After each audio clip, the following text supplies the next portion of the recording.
Thank you, Dean Kosler. He always says that I shake hands like this. So it's my honor to introduce our keynote speaker. Adrian Ott is CEO of Exponential Edge Incorporated and the award-winning author of The 24-Hour Customer, New Rules for Winning in a Time-Starved, Always Connected Economy. She was called one of Silicon Valley's most respected strategists by Consulting Magazine. She provides strategic advice on the latest business approaches and technologies in today's fast-changing markets to leaders of companies as diverse as IBM, HP, Microsoft, Cisco, Salesforce.com, PayPal, Symantec, Clorox, and venture-funded startups. Previously as an HP executive, she infused HP with new revenue streams, new technologies, and new business models. Her work has been published in Strategy and Leadership Journal, and she's a regular contributor to Fast Company. She's been interviewed on Bloomberg TV, The Washington Post, and other major media for her groundbreaking contributions. She chairs the Harvard Business School Association of North California Strategy and Growth Roundtable. She also led a C-level roundtable for the top 26 Silicon Valley tech companies. She serves on the board of Women in Technology International, WITI. She holds an MBA from Harvard Business School and a bachelor's from UC Berkeley. Please join me in welcoming our keynote speaker, Adrian Ott.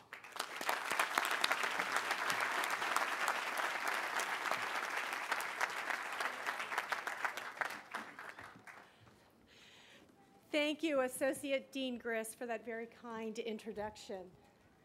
Dean Kosler, esteemed faculty, staff, graduates, family, and friends, it is such an honor for me to be here today to share in this wonderful celebration.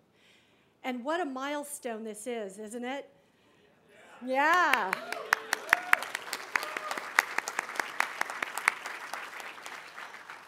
I also have great admiration for the families and friends that are here today. I think this is a celebration for you as well, as I know you have sacrificed and supported, particularly those who worked and balanced work with a part-time school, assignments, as well as family. So I'd like to give them a hand as well. Thank you for your support.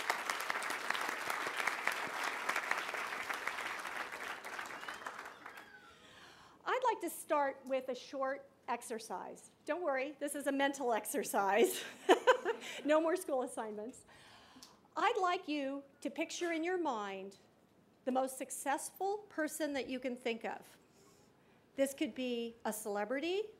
This could be someone on the faculty, a professor. This could be a successful business person or even a friend. Now, with that person in mind, do you think that person ever got turned down for anything? A job, a class assignment, a play, even a date? What do you think? Yeah, they got turned down. And I'm willing to bet that if you went back and counted how many times they got turned down, they probably got turned down more than most of the rest of us. And that is one of the keys, I think, to their success, because they tried. And they were willing to take those risks. My first job out of graduate school was at HP. I was a software product manager. Are any of you in software product management or hope to be in software product management? Anyone familiar with that? Yeah. It's a great job, and I would really encourage you to explore it if you haven't. I had a great assignment. I was based here in the Silicon Valley, and I worked on requirements for a software product that was developed out of a lab in Berlingen, Germany. Now, this was a great job. I got to fly to Europe, and not only got to tour Europe, but the German chocolate was also not so bad. Nice perk. One of my assignments was to gather requirements for the US market and help them come up with the next generation product. So I was very excited about this. I conducted my research. I came out and flew out to Germany and sat down with the head of the lab, whose name was Johann. And several of his managers joined us in this meeting. So I shared with him what I thought was needed to satisfy this requirement. They thanked me politely, and they left the meeting after we were done.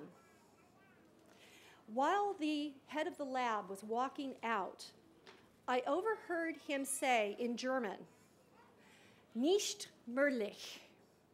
Now, I have to apologize. My German is not very good. Despite a long German heritage and a German last name, I do not pronunciate German very well. And of course, I didn't know what this meant.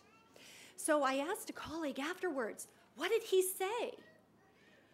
My colleague said, he said, "That is not possible."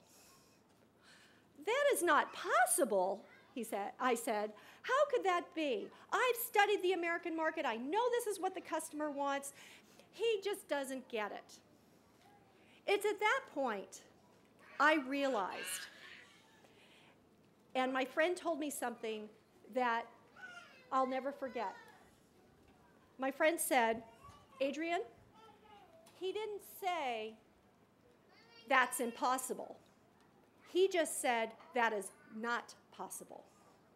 And so what I realized at that point was that alternative paths were available. And I had been focusing way too much on the hows of how do we design this specific requirement this one specific way, and not the whats of the objective of trying to solve the customer problem, and also the collaboration with the lab to try and get the best design. And so over the course of the next few weeks, I collaborated with the lab, and we came up with several alternative designs and actually came up with a better design than the one I had originally envisioned. We rolled this out to the marketplace. It was a tremendous success in the market and actually differentiated our software in the market because it had functionality that no one else had created before. Now, when HP divested itself of this software product a few years later for unrelated reasons, many of those engineers in Germany actually moved over to work at SAP. And many of those design concepts are now rolled into what are now many of SAP's enterprise applications. Now, we've all encountered these not possible moments. And they're really discouraging. They're very hard. I've been turned down for things many, many times, and it hurts. But sometimes I look back on these decisions, and I say, boy, am I glad I didn't get that, because I wouldn't have gotten this new opportunity over here. I think back when I was an undergraduate, and I got in my mind that I'd taken some accounting courses, and I thought, oh, I want to be a CPA. Of course, my friends who know me, and anyone who knows me, I'd make a terrible CPA. And my friends were probably saying at the time, what is she thinking? And in fact, some of them were probably saying, what is she drinking to want to do this? So, but I moved ahead. I forged ahead. I'm going to try this. So I applied for internships at many of the large accounting firms. And I got rejected flat by all of them.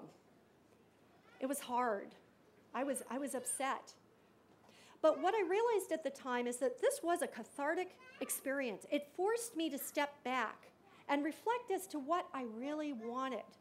And what I realized at that time is that that took me on the path to moving into high tech and where I am today and where I'm very happy. And I'm so glad I didn't take that path. There's nothing wrong with being a CPA, but it just wasn't right for me.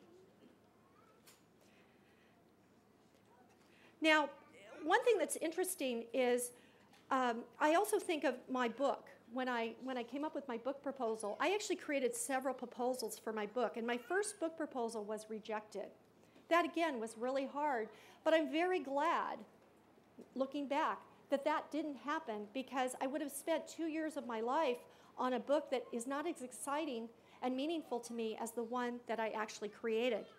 And your time is not money. Your time is worth more than money, and making those decisions is important. We tend to think of the opportunities that we pursue as those that shape and guide our beliefs. However, I think those paths are not possible, and coming across those not possible moments actually shapes us as well and helps us to evaluate the alternatives at hand. The question I have for myself is, what if I had gotten everything I ever wanted? I had gotten every opportunity that I applied for, every school, every job. What would have happened? I almost think I would have become like a brat, very, expecting to get everything, and I might not even have tried to get other opportunities, and I may not even have uncovered what the other options were. There's a Dutch proverb, when a door shuts, a window opens. I actually think in tech that when a door shuts, many windows open. And I'm not talking about the desktop kind.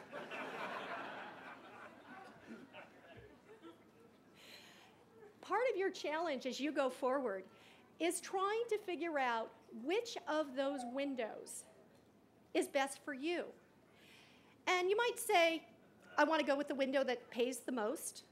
Or you might say, I want to work on the hottest software project out there, but the managers are idiots, and they're not going to recognize your work.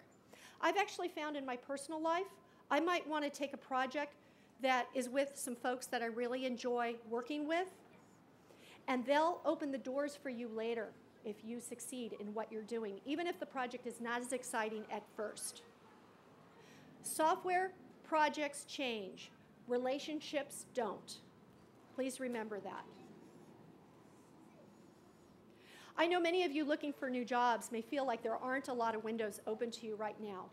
But please know this. Never in the history of the planet has software been more important. 20 years ago, if you tried to get an opportunity coming out as a software, in any kind of software discipline or hardware discipline, you probably were looking at either the government, the tech industry, and maybe back office applications in IT. Software now is central to every business out there that matters.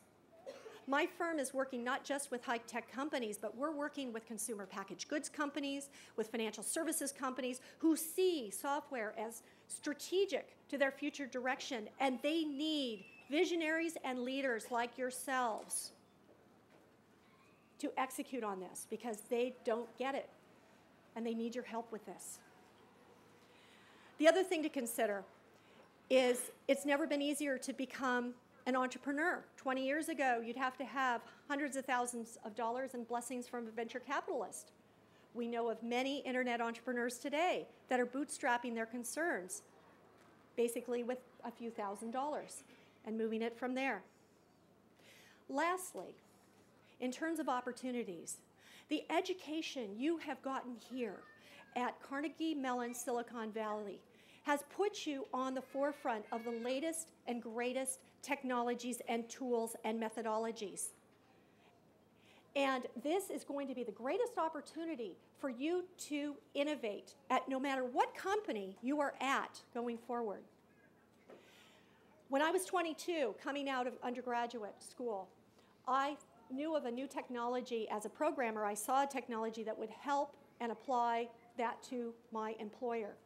Despite the fact that there were all these experienced engineers around, I knew about this technology and I was able to help them solve this very pressing problem. It was so important to them, it went to the upper echelons of the company to solve this problem. You have a similar opportunity with the technology, tools, and ideas that you have, and so I would encourage you to put your ideas out there. Keep trying. And even if it's not right at first, you'll get it right. Nobody bats 1,000 in the innovation business. But the ones that succeed, keep trying and keep putting their ideas out there. I know the sacrifices and long hours that all of you have put in, and I am in awe over your ability to do that. And for those of you who hold a job, it's just amazing. Just know, though, that your sacrifices will pay off starting today. I'd like to leave you with a final thought. Few things in life are impossible. Just know there are approaches that simply don't work. When you encounter moments, nicht möglich moments, when things are not possible, embrace them. Use it as an opportunity rather than to push you back, to propel you forward to evaluate the other opportunities that are in front of you.